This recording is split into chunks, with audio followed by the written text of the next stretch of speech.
Stefano, earlier this season, we saw you in attendance. The camera zoomed in on you, and you were, well, it zoomed in on PK Subban, and you were sitting next to PK Subban. You guys went to a hockey game together, and I know you shared a conversation with us here on the Sick Podcast of you and PK talking about Lane Hutson. But about 5 or 10 minutes ago, a caller called in, asked about Lane Hutson, talked about PK Subban, and I said, with all due respect to PK, who won a Norris Trophy and is one of the two most exciting players prior to this season that I've had the chance to cover, and I started back in 2002, I said, this kid, Lane Hutson, is better than PK. Your thoughts?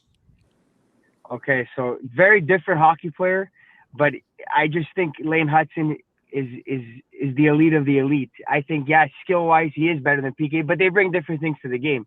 PK's physicality was up there. Lane Hutson doesn't have that, but I just think Lane Hutson's elite. I think, like, if you look in defenseman scoring, correct me if I'm wrong, I think he's tied for 4th right now. He's 20 years old. Like, he has 53 points this year. Whenever we had a defenseman put up 53 points, he's only 20.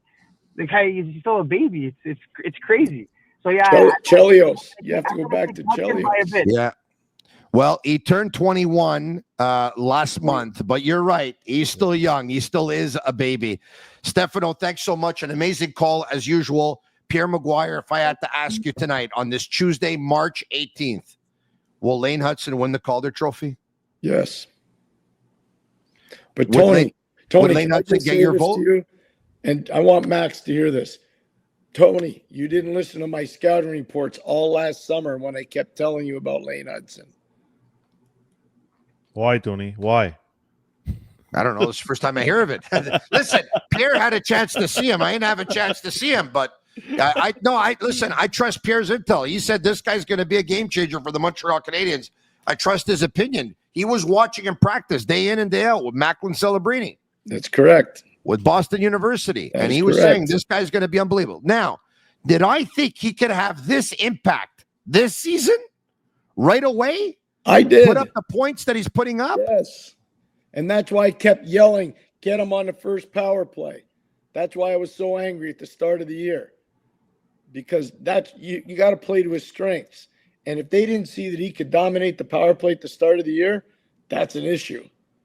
Pierre, how do you think this negotiation is going to go? Lane Hutson's contract is up at the end of it won't be hard. Those are easy negotiations. That's not going to be hard. It's 8 years, right? Yeah, he's a max term. It's not. Yeah. That's not a hard negotiation. And what do you do? And it just comes down to comparables.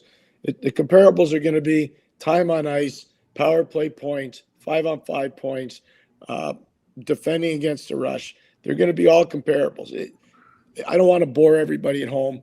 Yeah.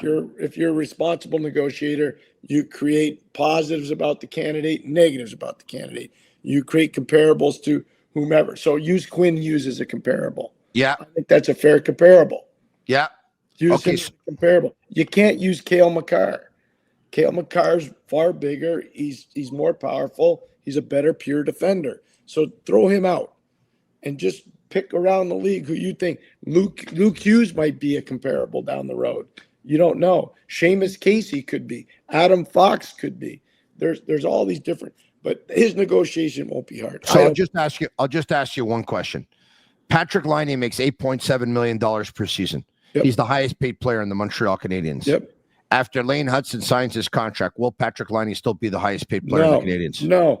I helped do Brady Tkachuk's contract in Ottawa, and he was supposed to be the highest paid player at a little over $8 million a year.